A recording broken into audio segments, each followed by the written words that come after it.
Keep it going, Alfred. Episode 9, Union Hotel. Scene 1.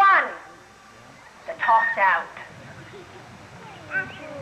You know, we would save the best for last. So we took a little license with our chronology, and we're going to go back a little bit to a century before the road to Winfield was paved. It's 1818, and the Union Hotel was built by Christopher Siebold on lot number 161 and 162. Now, these lots were the west side of the 144 block on present Market Street.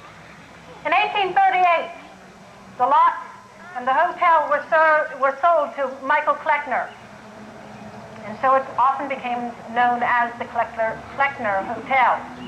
He built, in addition to the hotel, double in its frontage on Market Street.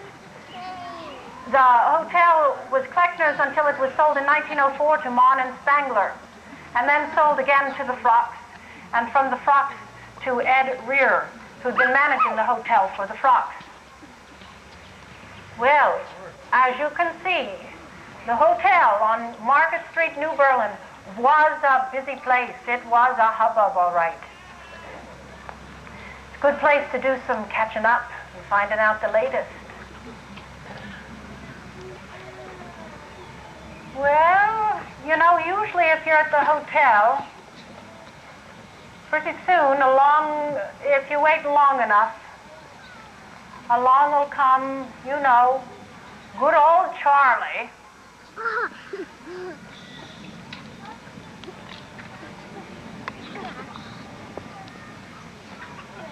Where is that good old Charlie? When do you need him?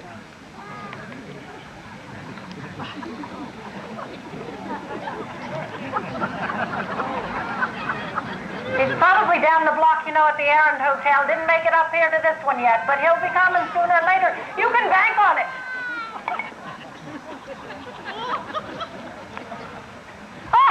Oh, you just about snuck up on me there, Charlie. I didn't see you coming. I'll tell you what, his spirits are high tonight, aren't they?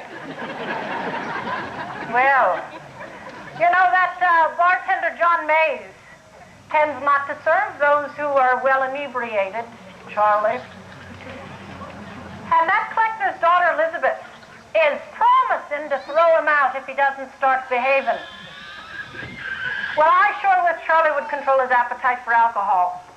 Oh, my goodness, did you hear that? Charlie sure answered her when she said she'd throw him out. Charlie said, "Ha! I'd like to see the woman who could throw me out." Well, if Charlie could see, he'd know he's looking her right in the eye. For Michael Kleckner's daughter, she was a powerful woman. She picked Charlie up by the seat of the pants and the scruff of the neck, threw him out, and he landed on the sidewalk, flat in his face. Just like that, it was. But he's all right. Well, he's not all right, but he'll feel better in the morning. My goodness, there was excitement at midnight. Episode 9. On the night of December 5, 1912, there was a heavy rain at about midnight. Albert Hoke looked out his bedroom window at the old State House across the street and saw a fire at the hotel! Fire at the hotel!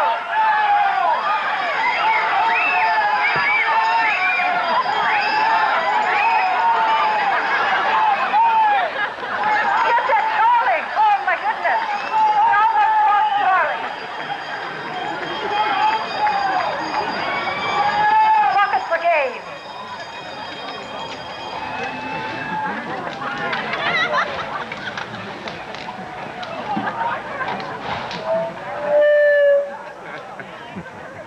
But later, there was an explosion.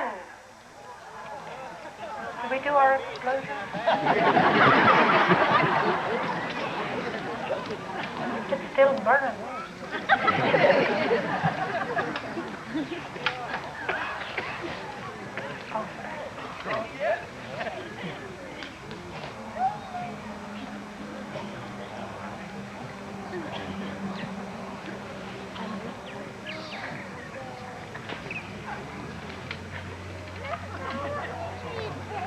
Well, later there was an explosion.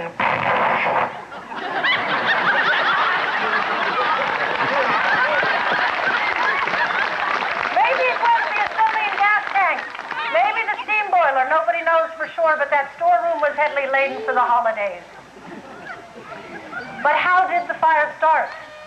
Because the explosion came much later. There were rumors of arson. And the cause really has never been determined, so if you know anything, let us know. Wasn't that worth waiting for, though? Episode 10, Scene 1. Salute to our servicemen. Young men from the New Berlin area have answered the call of duty to their country many, many times. There's the explosion! I quit.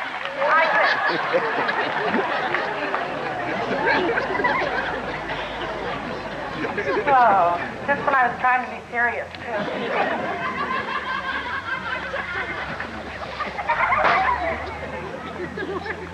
Well, the flying of the colors, you know, is symbolic of the respect we have for those men and the land that they have served. Men returned from World War I, and they experienced a few good years and then the Depression of the 30s. Yes, there were days in the week we had no meat. Most families had a few chickens or eggs and pot pie, and some of us were lucky and had a cow and maybe a pig or two. Sometimes dinner was fried crackers. Do you remember that? Mush and milk, rivel soup, potato soup, or just plain flour soup sprinkled with brown sugar. Takes you back, doesn't it, some of you? We had few material things, but we had friends. Kids from all over town played games, swam at the bridge, Goose Island, Mill Dam, or the Rocks. And fishing in Penn's Creek was real fun. You really got bites and a string of fish to take home for dinner. We had ball games on the street. We rolled our hoops down the store hill. We sleighed by Jake Snyder's Hill right on down to and across the frozen creek. Ice skating, hockey games were Sunday afternoon activities. And sometimes you were lucky enough to get a communicable disease, such as measles, mumps, scarlet fever, whooping cough, and this was sort of fun. You were not allowed to attend school. That was great. Your house was posted, and you were not allowed to leave the premises.